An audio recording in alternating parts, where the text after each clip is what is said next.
వాళ్ళు తిరుపతి లడ్డు అని అంటే నా చిన్నప్పటి నుంచి కూడా తిరుపతి లడ్డు అని అంటే ఒక విశిష్టతగా దాన్ని చూసే పరిస్థితి. దాంట్లో ఉన్న టేస్ట్ వేరే లడ్లలో ఉండని టేస్ట్. ఇది మనందరికీ కూడా చిన్నతనం నుంచి మనమంతా కూడా చూస్తూనే ఉన్నాం. దశాబ్దాలుగా ఈ ప్రక్రియ జరుగుతూ ఉంది తిరుపతిలో. అలాంటి ఈ ప్రక్రియ ఒకసారి గమనించినట్లయితే అదే ప్రక్రియలో భాగంగా ప్రతి 6 నెలలకు ఒకసారి టెండర్లు పిలిచే కార్యక్రమం జరుగుతుంది. టెండర్లలో ఎవరైనా క్వాలిఫై అయిన వాళ్ళు ఎవరైనా పార్టిసిపేట్ చేయొచ్చు. ఆ క్వాలిఫై అయిన వాళ్ళలో L1 ఎవరికైతే వస్తుందో, తక్కువ రేటు ఎవరైతే కోట్ చేస్తారో వాళ్ళకు న్యాచురల్గా టీటీడీ బోర్డు టెండర్ను అప్రూవ్ చేస్తుంది. ఇది ఒక రొటీన్ ప్రక్రియ. దీంట్లో గవర్నమెంట్కి సంబంధమే ఉండదు వాస్తవం చెప్పాలంటే. టీటీడీ బోర్డు అన్నది కూడా ఒక ప్రసిద్ధికాంచిన బోర్డు. మామూలుగా దాంట్లో బోర్డులో సభ్యులు కూడా దేశం మొత్తం నుంచి కూడా దాంట్లో సభ్యత్వం తీసుకుంటారు. కేంద్ర మంత్రులు రికమెండేషన్ చేస్తారు టీటీడీ బోర్డుకు సంబంధించిన బోర్డు మెంబర్స్ను. చుట్టుపక్కల రాష్ట్రాల ముఖ్యమంత్రులు కూడా రికమెండ్ చేస్తారు టీటీడీ బోర్డుకు సంబంధించిన బోర్డు సభ్యత్వం కోసం. అంటే వాళ్ళ రాష్ట్రాలలో వాళ్ళు విశిష్టత ఉన్న వ్యక్తులనుగా భావించిన వాళ్ళు రికమెండ్ చేస్తారు.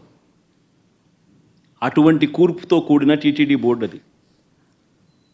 అక్కడ ఉన్న వాళ్ళు ఎవరు కూడా తప్పు చేయాలనుకున్నా కూడా తప్పు చేయలేని పారదర్శక పద్ధతిలో టీటీడీలో ఓవర్ ది డికేడ్స్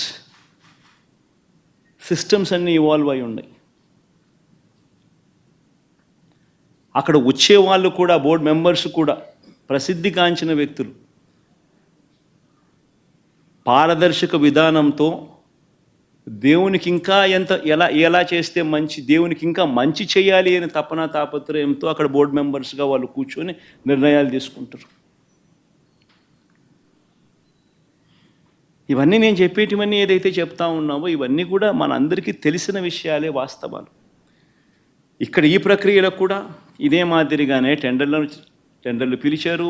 6 నెలలకు ఒకసారి పిలిచే ఈ టెండరింగ్ ప్రక్రియలో ఆ టెండర్లలో క్వాలిఫై అయిన వాళ్ళను, L1గా ఎవరైతే వచ్చారో వాళ్ళను టెండర్స్ అప్రూవ్ చేసి వాళ్ళందరికీ కూడా ఇవ్వడం జరిగింది.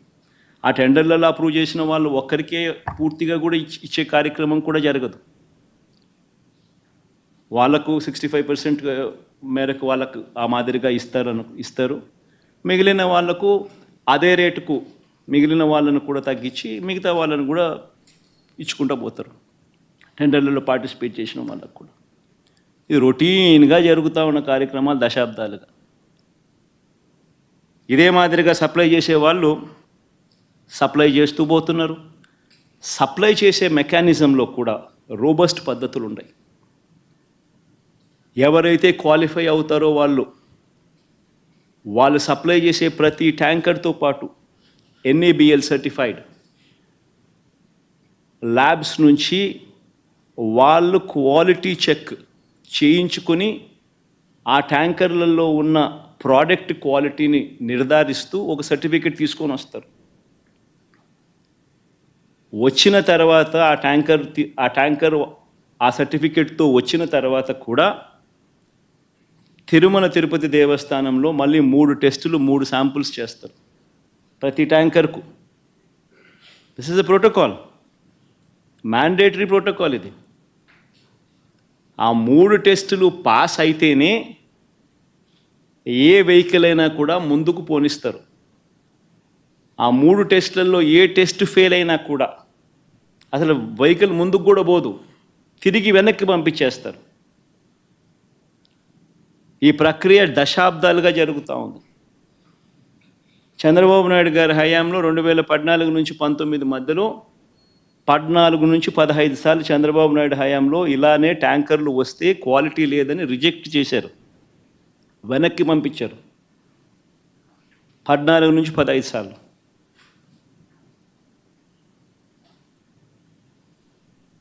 మంచిది. ఒక రోబస్ట్ ప్రక్రియ అన్నది ఒకటి ఉంది. తప్పులు ఎవడైనా చేయాలనుకుంటే తప్పులు చేసే అవకాశం లేని ఒక గొప్ప ప్రక్రియ ఒకటి తిరుపతిలో ప్రాక్టీస్లో ఉంది. తప్పు జరిగింది, ప్రాయశ్చిత్తం చేసుకోండి, లేదంటే మౌనంగా మాట్లాడకుండా ఉండండి అంతే. మా మనోభావాలు ఇంకా రెచ్చగొట్టేలా మాట్లాడొద్దు. భూమన కరుణాకర్ రెడ్డి గారు మాట్లాడతాను నేను వెళ్ళి హై డ్రామా, రాజకీయ మనసు ఉన్న వాళ్ళు అత్యంత దారుణంగా ప్రవర్తిస్తున్నారండి. లడ్డు కలుషితమైంది అంటున్నారు. కల్తీ నెయ్యితో తప్పు చేసి ఉంటే సర్వనాశనం అయిపోతాం, రక్తం కక్కుని చచ్చిపోతాం. మీ నాశనం మొదలైంది. రెండోది అది భగవంతుడికి వదిలేస్తున్నాను. వైవి సుబ్బారెడ్డి గారు విచారణకి రావాలంటే రికార్డులు ఆయనకి ఇవ్వాలంట. మీరు ప్రభుత్వంలో రికార్డులు మాకు ఇచ్చారా? మాకు ఏం మాట్లాడుతున్నారు మీరు? మీరు కూడా విచారణకి సిద్ధంగా అండి. అసలు ఈవో ధర్మారెడ్డి గారు ఆ మనిషి గాయబ్. ఈరోజు దాకా లేడు ఆయన. ఈరోజు దాకా మళ్ళీ కనిపించలా. ధర్మారెడ్డి గారు నేను మిమ్మల్ని చూశాను. ఆ రోజున నేను దర్శనానికి వచ్చినప్పుడు మీరు అందరూ ఎలా ప్రవర్తించారో నాకు తెలుసు, నేను చూశా. తిరుమలని ఇష్టారాజ్యంగా చేశారు, అది వ్యాపార కేంద్రంగా చేశారు, ఆధ్యాత్మిక కేంద్రం నుంచి పర్యాటక కేంద్రంగా చేశారు అది. ఇదే మీరు మక్కాకి వెళ్తే ఇలాగే ప్రవర్తిస్తారా? మీరు ఒకసారి మక్కాను చూసి నేర్చుకోండి. ఇస్లాంని పాటించే ప్రతి ముస్లిం ఎంత పవిత్రంగా పాటిస్తాడో చూడండి. అక్కడ అథారిటీస్ని అడగండి. ఒక చిన్నపాటి మస్జిద్కి వెళ్తే ఎంత పవిత్రంగా చూసుకుంటారో చూడండి. ధర్మారెడ్డి గారు మీరు హిందువులా? మీ ఇష్టానికి మీరు చేసేసుకుంటారా? మీ బిడ్డ చనిపోయాడు, చనిపోయిన కనీసం 11 రోజులు లోపలికి రాకూడదండి, ఈ లోపల వచ్చేస్తారా మీరు? మేము మర్చిపోయాం అనుకుంటున్నారా? ఆగమ శాస్త్రం చెప్పింది మీకు ఇదేనా? అంటే గవర్నమెంట్ ఉద్యోగులు అయితే ప్రభుత్వం మీ నియమిస్తే మీ ఇష్టానికి చేసేసుకుంటారా? మాకు బాధలు ఉండవనుకుంటున్నారా? ఇదే మీరు ఒక ఇస్లాంకి చేస్తే అపచారం జరిగితే మీరు ఏం చేస్తారు? బయట రోడ్ల మీదకి వచ్చి మీరు కూర్చోబెట్టి దాన్ని పొలిటికలైజ్ చేస్తారు. మీరు పొలిటికలైజ్ చేస్తారు. నేను నిజంగా చెప్తున్నా, జగన్మోహన్ గారికి కూడా చెప్తున్నా, మీరే కనుక నేనే కనుక సనాతన ధర్మం మీద పోరాటం చేయాలని నన్ను ఆపేవాళ్ళు ఎవరు లేరు ఈ దేశంలో, గుర్తుపెట్టుకోండి. నేను కనుక సనాతన ధర్మం కోసం నేను పోరాటం చేస్తే చచ్చిపోవడానికి సిద్ధం నేను. కానీ నేను అక్కడి దాకా తీసుకెళ్ళిన విషయాలు, దానికి నిదర్శనమే రామతీర్థ రాముల వారి విగ్రహం శిరిచ్ఛేదం జరిగినప్పుడు ఒక్క మాట మాట్లాడకుండా చెప్పి కూర్చున్నాను. ఆ తెలివితేట లేక మీ ప్రభుత్వాన్ని కిందకి తీసుకొచ్చి అధాపాతాలను తొక్కినమే మాకు శక్తి లేదనుకుంటున్నావా? ఉండవనుకుంటున్నావా?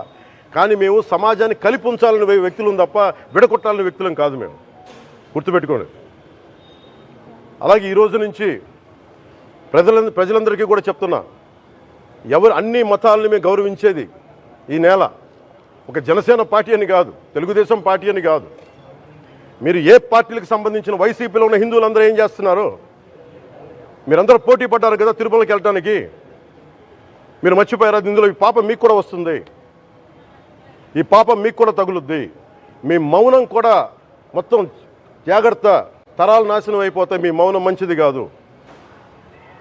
ఇది ఒక వెంకటేశ్వరుడికి జరిగింది కాదు, భగవంతుడికి, నిరాకారుడు, ఆయనకి ఇవేం పట్టవు.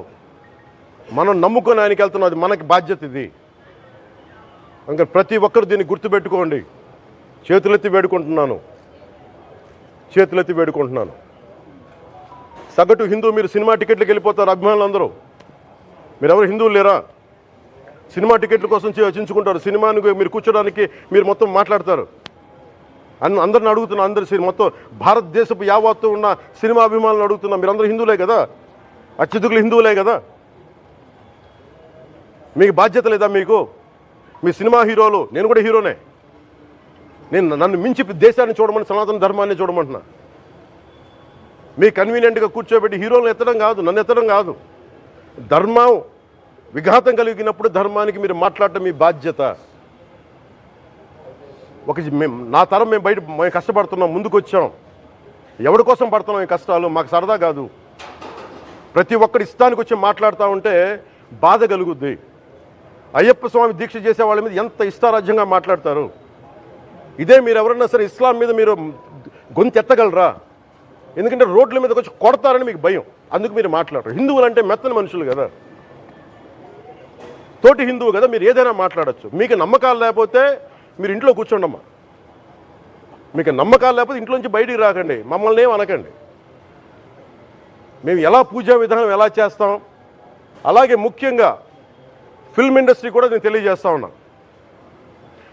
దీని మీద మీరు మాట్లాడితే మద్దతుగా మాట్లాడండి, లేదంటే మౌనంగా కూర్చోండి. అంతేగాని మీ మాధ్యమాల ద్వారా అపహాస్యం చేస్తే మటుకు ప్రజలు మిమ్మల్ని ఎవరు క్షమించరు.